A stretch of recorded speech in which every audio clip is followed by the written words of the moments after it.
The Thing I Value Most by Allonso Bronyguy. A lone white mare sat on a small sofa in the middle of her living room, looking to her coffee table. She counted for the umpteenth time the small amount of bits placed there. 1, 2, 3, 4. 4 bits. 4 bits that were the product of much scrimping and saving. 4 bits saved through desperate and persistent haggling in the market, convincing the grocer and the landlord to take a little less. Those 4 bits were all that she had, and tomorrow was Hearth's warming. White Unicorn let out a groan and fell back on the couch. How in a question was she supposed to find a gift for a husband with only 4 bits? Idly, Mare played with the lock of her mane, thinking of her predicament.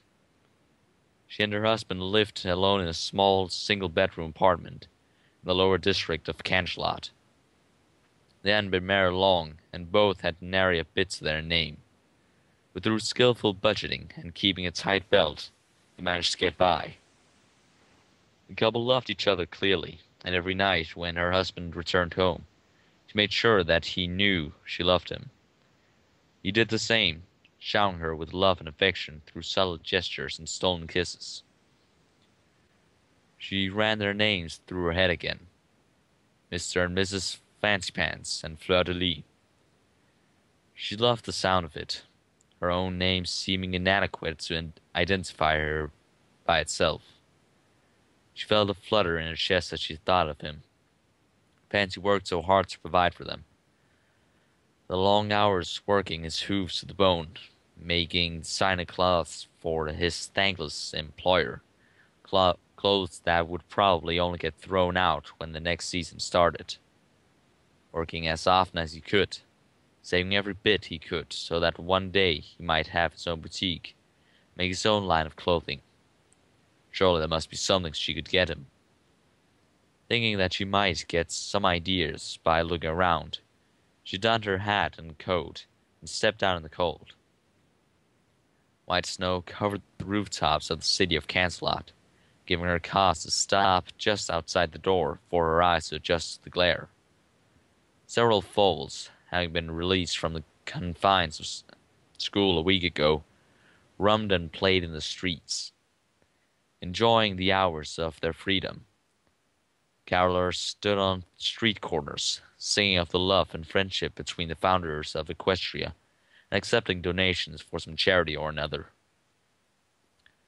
As Fleur walked around town, looking in the various windows and displays elegantly arranged to entice buyers, nothing struck her as a perfect gift for the one she loved.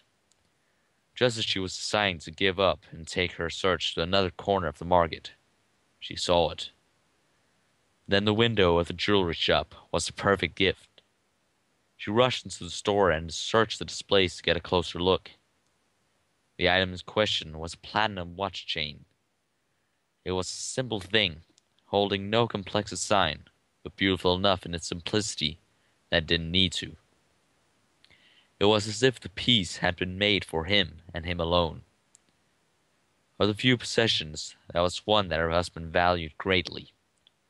It was a gold pocket watch that had been passed down from his father and from his grandfather before that. Had Dragon been living in their building with his entire magnificent hoard, he would have frowned with jealousy at the sight of the watch, and its jewel would look as dull rocks. The chain would certainly be a welcome addition to the watch, which her husband kept attached to his vest by an unseemly leather strap, causing him embarrassment enough to check the watch discreetly and not often. With the platinum chain, he could wear the watch with the pride that it deserved. May I help you, madam? Asked the store clerk, startling her. No, no, thank you. She quickly replied, turning and heading back out into the cold, cancelled streets. Longingly, she looked back in the shop at the chain again, and resolved that she had to have it for a special pony. With renewed vigor in her heart and a purpose in her step, she made her way around town, looking and trying to think of some way to get the money for the gift. She looked and looked for an hour until she came across a small shop lodged between two larger ones, making it look small enough by comparison that she almost didn't notice it. Madame Dupé's Wicks was scrawled in neat, flowing cursive on a large sign above the door. Normally Fleur would have passed the shop without a second thought. After all, she had a full head of hair, of which she took great care and pride in. Her long pink tresses were so magnificent that some had commended to her that they rivaled the beauty of Celestia's own coiffure, portrayed in the stained glass windows of her court. The small sign in the window of the store, however, gave her pause to consider a viable option. We buy hair. Tentatively she answered, ringing the little bell above the door and calling the attention of the proprietor. A portly mare stepped forth from the back of the shop, her mane done up in a tight bun behind her head. Do you buy hair? Asked Fleur. Well, it says so in the window, doesn't it? The proprietor replied. Take off your hat and we'll have a look.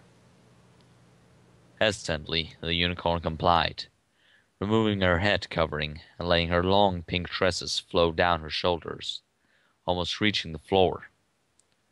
The proprietor examined it for a few moments, humming in thought to herself. 30 bits.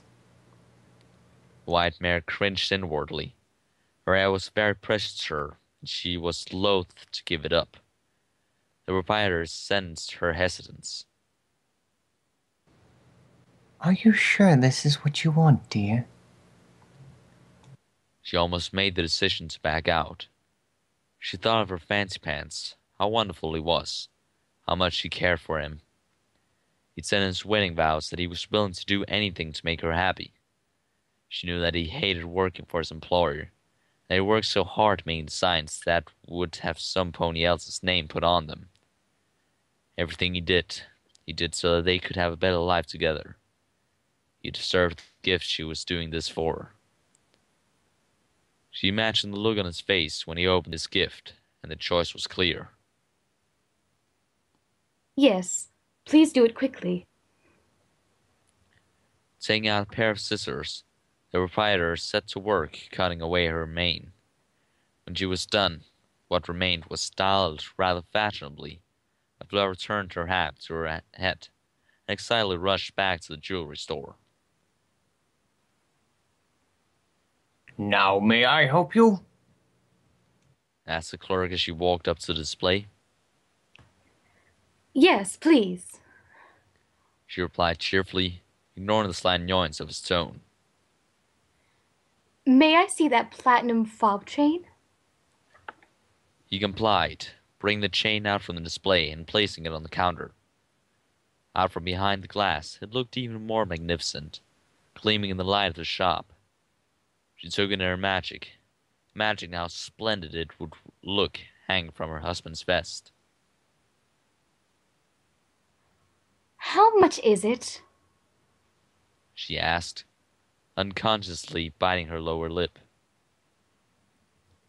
The saleswoman returned the chain to its stand and looked at the price tag placed there. 32 bits. He said curtly. I'll take it.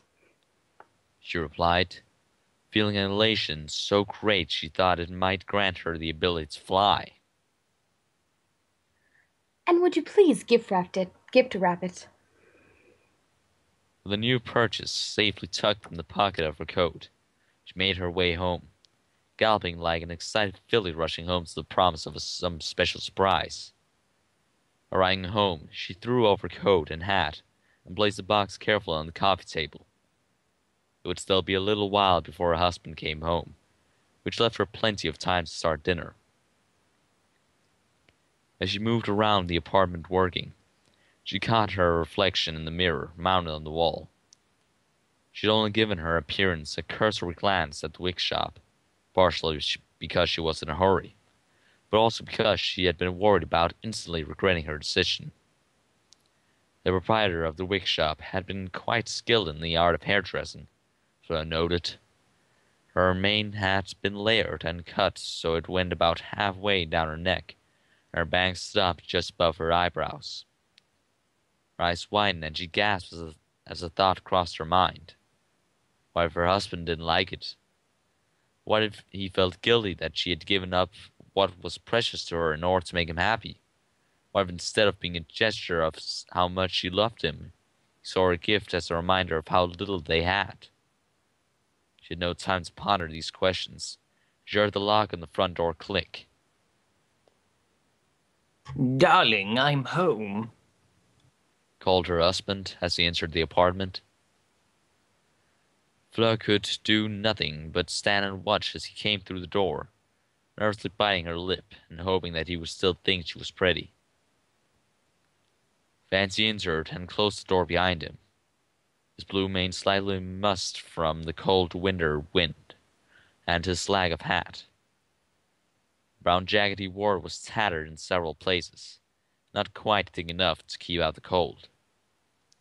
He turned his smiling, tired face to greet his wife and froze, giving her a look that she could not read and did nothing to quell her fears. He didn't seem angry, nor was he repulsed. If anything, his features displayed a kind of surprise. Please don't look at me like that, darling. She softly pleaded. I wanted to get you a gift for Hearth's warming, so I cut my hair and sold it. You cut your hair? Was his reply, said in a somewhat stupefied manner, as if he had trouble processing the thought. Yes. She said softly. Please don't be angry. I'm still me without my hair, and it will grow back soon. Her eyes watered, and a single tear rolled down her cheek. I just wanted you to have the perfect gift. The stallion, seeing the effect he was having on his wife, realized that he had reacted poorly. He rushed over and gently placed a hoof on the side of her neck, just behind her jaw. Leaning in, he kissed her cheek, stopping the single tear in its track. I'm sorry. Please don't cry, Fleur. I'm not angry. I love you so much and nothing will ever change that. She sniffed and gave him a small smile. I love you too. Tenderly, she pressed her lips to his, melting into a gentle kiss as her head rested on his hoof. She let out a contented sigh, and the couple broke the kiss and gazed into each other's eyes, basking in the warmth of the love for each other. Do you like it? She asked. Yes. He replied, hesitating in his answer, just long enough that she knew he was giving her his honest opinion, not so long that he was doing it to spare her feelings. You are beautiful to me regardless of your mane. I was merely a little surprised by it. His horn glowed for a moment, and a small box wrapped in festive papers with a white bow levitated out of the pocket of his jacket. Here. I was going to wait until tomorrow, but you might as well open it now. He took a seat on a small couch, and she sat next to him. The glow surrounding the box changed from blue to light pink as it moved from his magical grasp to hers. Ribbons and papers untied and unfolded, revealing the gift hidden inside. White Mare gasped, and tears once again sprang forth. Inside the small box was a set of 3 very ornate hair clips made of silver with gold trim. Each was adorned with one of the 3 symbols emblazoned on her flank that shared her namesake, as well as 2 pairs of pink pearls, one on each side. She had seen them in a store they passed one day, and eyed them whenever she passed it, knowing she would never have something that nice. She didn't think that her husband had noticed her look at them, but apparently he had. Now her hair was too short to wear them. Oh, Fancy. She whispered. They're wonderful. I, I, Mare began to cry, partly from happiness and partly because she would not be able to appreciate his gift. In an instant he had wrapped his hoof around her, and she pressed her face into his chest, softly sobbing as he cooed comforting words in her ear. Shh, there, darling. It's all right. Like you said, your mane will grow back. You've told me before that it grows rather quickly. She sniveled and lifted her head to meet his, kissing him passionately. thank you, darling. I love you so much. I love you too, Fleur. Remembering her own gift, she lifted it from the table. Here, She said excitedly. open your present. With great care the box was opened, and her husband's jaw dropped as he beheld his gift. Isn't it wonderful, darling? She squealed with excitement. Take out your watch and let me see how it looks. Her husband said nothing, his eyes staying locked upon the fob chain. Slowly, a mirthful smile spread across his muzzle, and he started laughing. It started out as a small chuckle, slowly becoming louder and more mirthful the longer it progressed. He fell back into the couch, his massive grasp on the box wavering and his sides shaking. What's wrong? What's so funny? Asked his wife, thinking she was missing out on some joke. Eventually, his laughter subsided, and he wiped a bit of moisture from his eye. My, aren't we a foolish pair? What is so amusing, Fancy? She repeated, becoming a little irritated. He tenderly wrapped a hoof around her. Fleur, the watch is no longer in my possession. His wife opened her mouth in surprise. I sold it to buy your gift. Fleur felt tears begin to stream down her cheeks. With a trembling voice, she asked, You sold your watch for me? The stallion touched the hoof to her face, wiping away her tears. Please don't cry, darling. Don't be sad. She cut him off, wrapping her hoofs around his neck and kissing him with every ounce of enthusiasm she possessed. Sad? How could I possibly be sad? I have the kindest, most caring, wonderful husband in the world, and I am the happiest mare ever. She punctuated each word with a flurry of kisses to his nose, cheeks, forehead, anywhere her lips could reach. He grasped her head in his hoofs and pressed his lips to hers. They eventually broke the kiss. She rested her head on his chest. The two of them stayed there on the couch for a while, just enjoying being close to each other. She heard his heart beating in his chest, slow and strong, and gave a contented sigh. As she listened to the thumping of his heart, she was lulled into a state of contented restfulness, only broken when the beating was drowned out by a large grumble. She lifted her head, giving him a playful smirk. I don't remember packing a dragon in your lunch today. They both chuckled at her little joke, and got up off the couch to start dinner, her leaning against his side. Happy heartwarming, Fancy. He kissed her forehead. Happy housewarming, Fleur. I love you so much. I love you too. The end.